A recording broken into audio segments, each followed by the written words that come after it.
Et dites clairement au tribunal en quoi ont consisté vos grimaces et vos intimidations. C'est venu de vous-même. Bien sûr, mais c'est ce que je dis.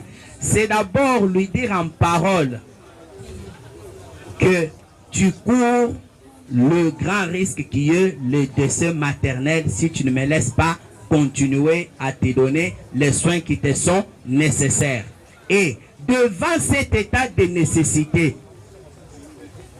devant cette urgence des urgences, une femme qui saigne en postpartum pour une déchirure toute simple qu'on peut réparer en quelques minutes, mais qui refuse. Mais si je dis, bon, viens, signe ici.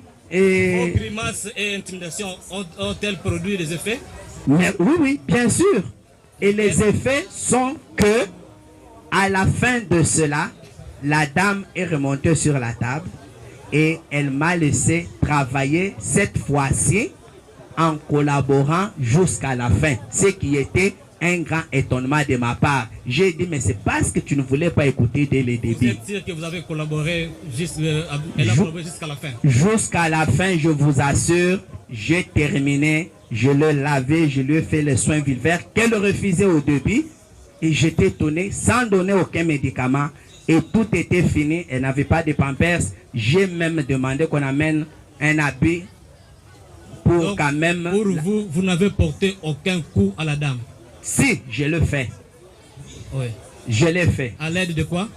À l'aide de mes mains et les pinces s'esquivaient mais pas donner parce que je sais que les pinces, c'est pas un instrument avec lequel on peut taper. Si vous visualisez ce qui se passe, je suis en train de grimacer mais pas taper si vous êtes vraiment très éveillé. Vous avez donné des coups. Saviez-vous que ces coups pouvaient porter des douleurs ou des traumatismes? Ça ne le pouvait pas parce que je sais avec quelle, qu'est-ce que je dirais, intensité. Je sais quand je vais faire mal, quelle intensité utiliser, et quand je vais faire peur, quelle intensité utiliser. Vous avez devant vous un prévenu parce que quelque chose s'est passé, mais un sauveur de vue.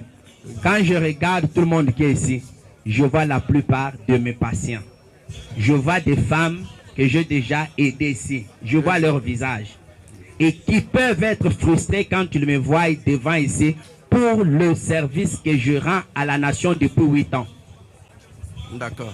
Mais après les paroles d'intimidation, vous êtes après passé les paroles, je vous assure que je suis passé aux actes parce que j'étais devant un état de nécessité, okay, mais que mon accouché ne comprenait pas. Et je ne pouvais pas